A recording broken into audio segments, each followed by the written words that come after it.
Well, good morning and welcome back to the Broadcast Retirement Network. I'm Jeff Snyder. This is BRN AM for Tuesday, March 24th, 2020.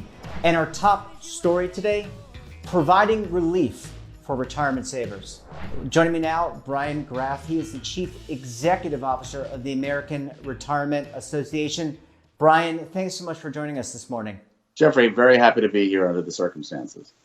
Yeah, these are obviously amazing, incredible circumstances, and not in a good way. Many of us, including yourself, were working from home. Yep. First, before we kind of get into benefit relief and relief for American savers, Sure. Let's talk about the American Retirement Association. Some of our subscribers may not necessarily be familiar with the organization. So let's start there. Tell us about the organization. Happy to. So the American Retirement Association is a national association of the professionals throughout the country who are helping working Americans save for retirement. These are 35,000 dedicated professionals in the retirement plan space, helping plan sponsors, small businesses, large companies, and participants in these plans hopefully achieve a comfortable retirement. Certainly right now everything seems a little bit challenged, but I want to remind people that retirement savings is long-term savings. Absolutely, and I second that. And we're going to get into some of the challenges and the things that are going on the Hill, which I know that you and the team are working diligently towards. Let's start with the ARA staff, just to kind of set the stage. I mean, you have staff folks. You have an office based in I think Virginia, and right outside of the staff is okay. They're working remotely, I'm assuming. Yes, we went. Like many companies throughout the country right now, we went. The health and safety of our employees is very important. Like I know everyone is taking care of their self and their families, hopefully wherever you are. And we went to telework beginning of last week. It's a new frontier, like for everyone. Yeah. But the reality is that with all these school districts closing and people with families like I have here, we've got two kids who are upstairs doing schoolwork from home. We all have to kind of figure out this together and get through this together. And so far it's been working great. It's amazing how people are rallying together, and we've got a lot going on. I mean, we've been working, throughout the weekend on legislative relief for the retirement plan space, and as well as other relief that Congress is still fighting over, as they are apt to do. But we will keep on helping working Americans save for retirement and helping our members achieve those goals. So when you talk to your constituency, and you outline that beautifully in your description of the ARA, how are they adjusting? For example, financial advisors. You organize the National Association of Plan Advisors. Those are all the financial advisors or investment consultants that work directly with employers. How are they adjusting to this environment? I imagine that, we're so used to in this space being able to look one-on-one. Sure. And talk to our clients.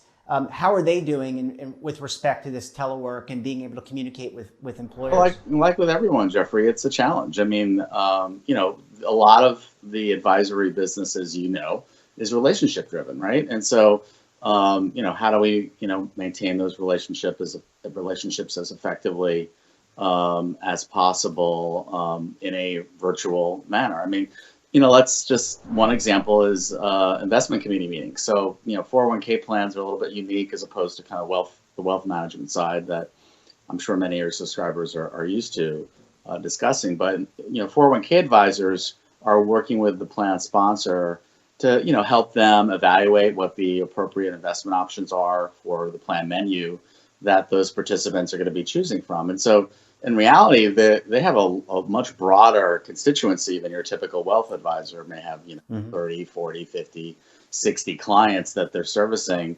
A successful 401k advisor is probably touching the lives of potentially hundreds of thousands of 401k participants. And so what they do is they have these investment committee meetings, usually on a quarterly basis. And typically the advisor will go and meet, with the folks who are working for the employer, who are vested with the responsibility of evaluating the investment options in the plan. And people are starting to get used to the idea of doing these meetings virtually. And so it's just one example of being able to keep those conversations going, particularly now, given this crisis.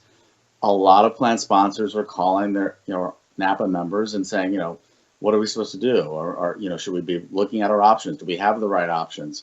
My employees are very concerned about what's happening to their account values.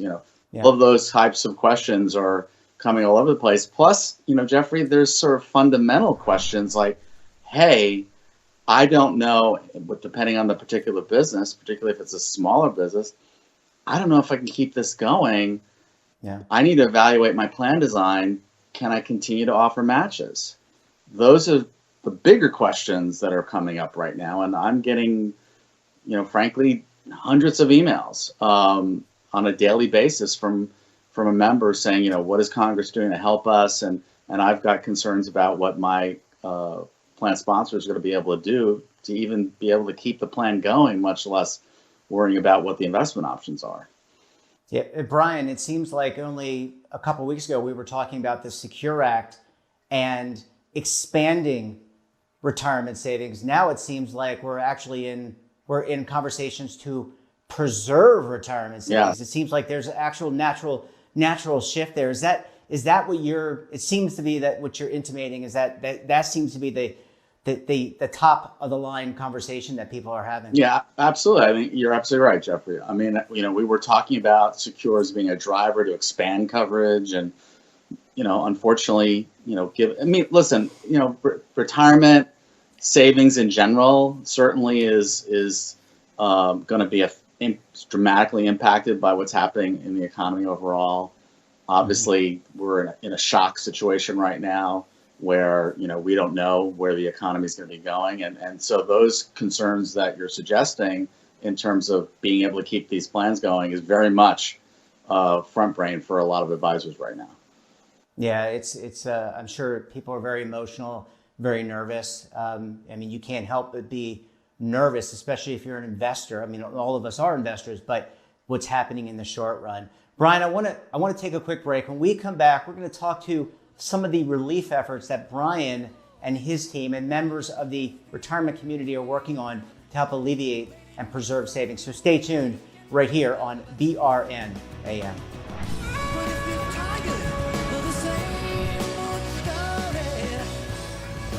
Imagine a new television network that will make you richer, healthier, and in control of your financial future.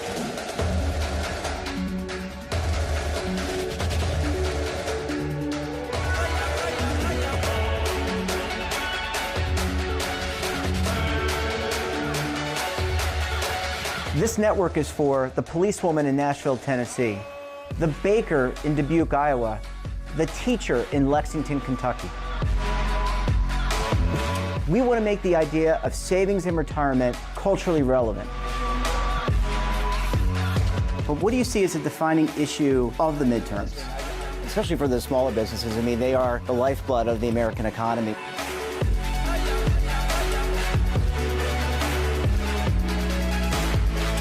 Featuring exclusive interviews, current affairs, and docuseries. 33 years old, you retired early. The philosophy is money only matters if it helps you live a life that you love. But you got to start thinking about retirement as soon as you get in. The Broadcast Retirement Network will drive very high engagement with premium partnerships. So this isn't retirement and savings for your parents or grandparents. This is for all Americans. And we're going to change the way you think about money.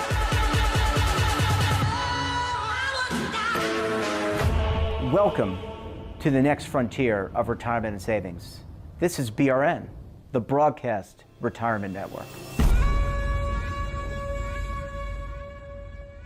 The windows on our homes, they protect us and the ones we love, but they do much more. At Renewal by Andersen, making your home more comfortable is at the center of every window we make. It's why we custom build our windows in America and install them in as little as 1 day. It's why we build our frames with exclusive Fibrex composite material that's 2 times stronger than vinyl. It's why our glass helps keep your home warmer in winter, cooler in summer, and quieter all year long. It's why we stand behind every window with a 20-year limited warranty. Why not help lower your energy costs while giving your home and family the best? Call 1-800-835-6525 to schedule a free in-home consultation. Buy one, get one at 40% off with this special offer. Plus, get special financing with no money down, no monthly payments, and no interest for 1 full year. Renewal by Andersen, the better way to a better window. Call 1-800-835-6525 now. Welcome back, and I'm joined this morning by Brian Graff. He is the Chief Executive Officer for the American Retirement Association. Brian, thanks so much for sticking around this morning. Happy to be here. Like you, I'm sequestered, so I guess I have no choice. I literally have no choice to stick around, but you actually have a choice. But thanks so much for doing that. So, when we went to break, we talked a little bit about the emotions that people are having. I know that I feel some trepidation, both about the virus, my family, and also what's happening in the market. Your group is instrumental in working with members on the Hill, whether it's the regulatory entities or the legislature. And I know a lot is being talked about in terms of relief. What can you tell us that you're hearing in terms of providing relief to retirement savers? Sure. I mean, we've been talking to folks on the Hill, as well as the regulatory agencies, the IRS and Department of Labor, frankly, for a couple weeks now. And we've made some progress, not as much as we'd like. I'm going to go through kind of what we think they're going to do, and then what I don't think they're quite ready to do yet, but that we'll continue to work on. Think about, first and foremost, obviously, what people thought they had at the end of December is very different than what they have right now. And I do want to remind your listeners, to the extent that they're either investors or they communicate with investors, people need to remember this is a long-term play. You've got, we do have significantly strong fundamentals in our economy. If we can get past this, we should be able to rebound somewhat, and people need to not overreact in terms of retirement savings. And so far, the data suggests that 401k participants aren't jumping the gun too quickly. So I'm preliminarily glad to hear that. So going back to the specific relief, you've got a situation. Let's take required minimum distributions, right? You've got people who had values who are normally calculate their RMD requirement for 2020 based on values at the end of December of last year. Well, we're talking now approaching 40% reductions in market values. That would be, way over estimating the amount that should have to be paid out as a required minimum distribution. And so, good news is that I'm pretty confident that there'll be a waiver for the 2020 distribution requirement. That should hopefully allow for a reset going forward. And that's something that is currently in the package that Democrats and Republicans are, as always, fighting over. They're not fighting over that's not exactly true. There is some retirement stuff that they're fighting over. I'll get to that in a second, but they're certainly not fighting over the RMD stuff. Second thing that they're likely to do is something that they do pretty commonly when it comes to disasters, and that's hardship distribution. So they're going to make it a lot easier for people who are, directly impacted with these, the impact of the virus, either directly, family members, kids not being able to go to school, can't work, all those situations, pretty liberal interpretation of what constitutes a hardship. And so they'll be able to take money out of their plan. There won't be a 10% penalty. And again, this assumes the retirement plan allows for hardships, as many do. Normally, there's a 10% early withdrawal penalty. That'll be waived. And also, we're hoping they'll be able to repay or pay the tax, associated with the fundamental hardship withdrawal over a 3-year period, as opposed to having to pay it immediately. So that will help create a lot of liquidity. Let's put it. It's easier available liquidity to a lot of people than necessarily some of them being able to go to a bank. And frankly, a number of commentators have talked about how important it is to be able to do that. I'm pretty confident that'll be in there. Next is plan loans, making it easier for folks who are impacted to get a loan out of the plan as opposed to a distribution. So what they would be able to do, and this is an option I think people should talk about as opposed to hardship. People sort of jump to the hardship, but if someone who can, who's got continued employment is in a situation where they need some cash, but they'll be okay, 6 months or a year from now, as opposed to taking the money out of the plan and, cashing out now when the market's low.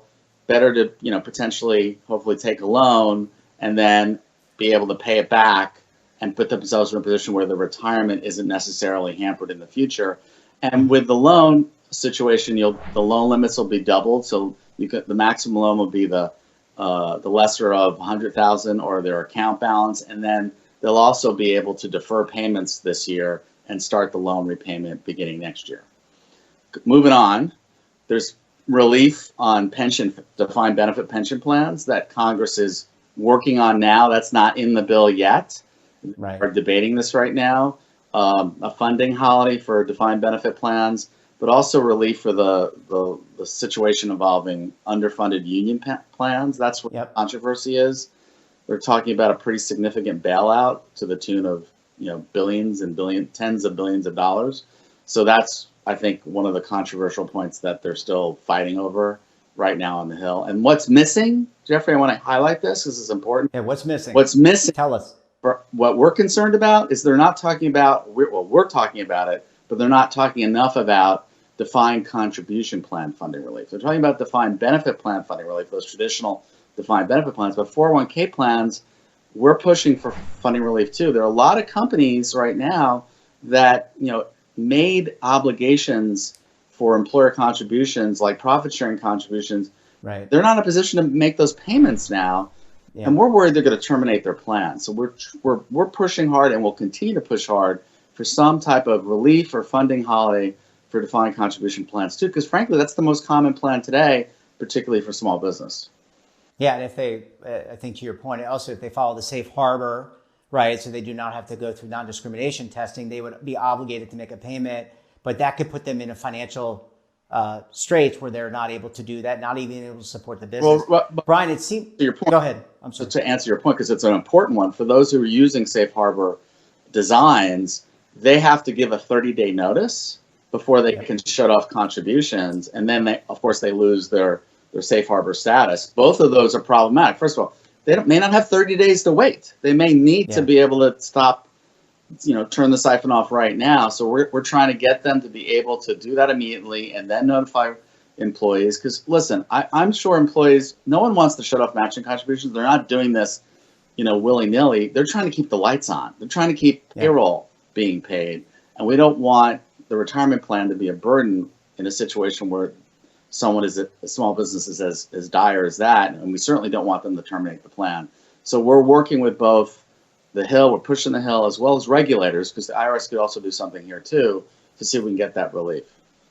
Yeah, well, that would be certainly. We don't want to go backwards. We're already taking a hit from a balance perspective in the short run, but in the long run, disrupting and eliminating benefits, that's going to actually take us back, in my opinion, to the dark ages. I don't want to sound alarmist, Jeffrey, but my colleague Nevin Adams has done some surveying work last week, and working with an economist, they're estimating if this keeps going for an extended period of time, we could be talking about 200 to 250,000 plans terminated, and that would be devastating for the retirement security of working Americans. That would be absolutely horrendous. So there's a lot of work to be done. Brian, in our last couple minutes, there's been obviously some work. I think we got 2 relief packages. We've seen the IRS push the tax filing deadline out to July. That's good news. But get that money in or get those filings in if you're getting a refund, because those are still getting processed. And I want to. And then we've seen there. Go ahead. I'm sorry. Because it wasn't clear from the guidance that came out, but I'm expecting to talk to the IRS this weekend. I'm expecting that they will clarify that, to the extent people can afford it, people will also be able to make their IRA contributions up until July 15th. So it's not just the tax filing deadline. For those folks who are in the position to do so, to reduce their tax liability even more, they'll be able to do an IRA contribution up until July 15th. And I'm expecting them to clarify that fairly soon. Great. And then in the last minute or so there's this back and forth. I know there was we're recording this on Monday morning. It's about 11:30 Eastern time. That's the way we do our show. So it's live to tape. So as of recording today, and maybe we'll get some good news tonight. The Senate had kind of they hadn't agreed to pass the bill.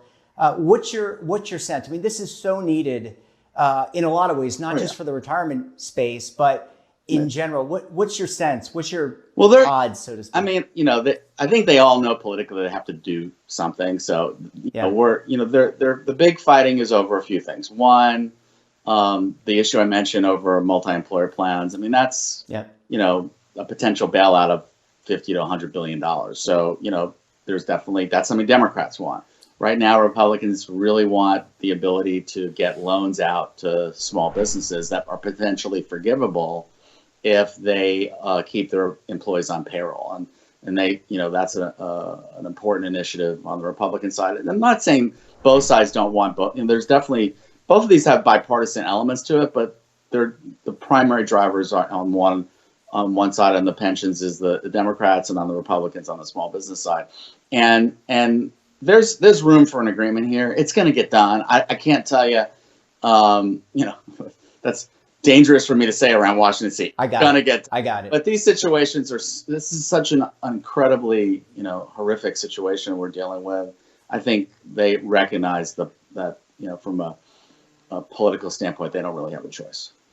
And then you've got, I think there are some senators, I think 5 now or 6 that are now sequestered or quarantined. Right. And the Senate rules don't allow people to vote remotely, which maybe that can be altered, but I guess you would need a majority. You would need more than 60 votes to do that. But I mean, is that going to impugn the ability or hamper maybe impugn's not the word, hamper the ability to move this if you don't have if you have 5 people sitting out?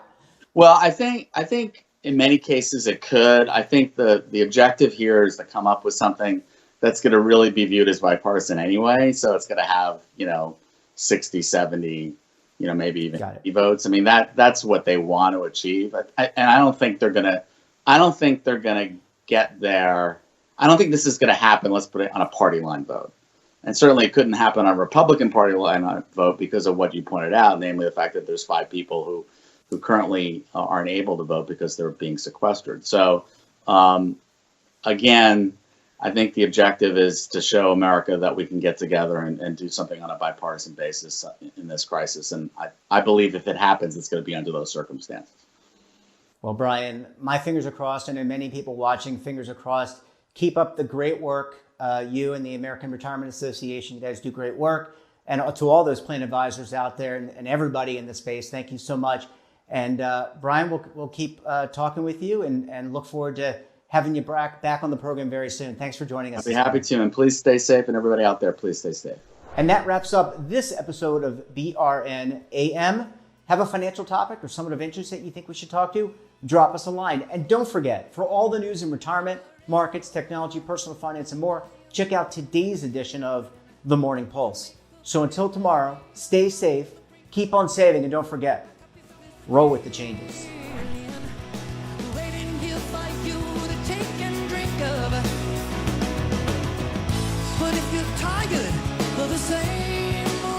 Attention! The Centers for Medicare and Medicaid Services has officially authorized new benefits that Medicare Advantage plans may include. To get the benefits you deserve, you can call the Medicare Coverage Helpline. Hi, I'm Joe Namath. If you're on Medicare, this is important information. I called the Medicare Coverage Helpline and they instantly looked up my coverage. In this one simple call, they offered to enroll me in a plan that includes rides to medical appointments, private home aides, doctors and nurses' visits by telephone, and even home-delivered meals. The plan also includes dental, vision, hearing, and prescription drug coverage, all at no additional cost. Don't delay. Call to see if the new benefits are available in your area. Call the number on your screen now. It's free. Call 1-800-757-1451. That's 1-800-757-1451.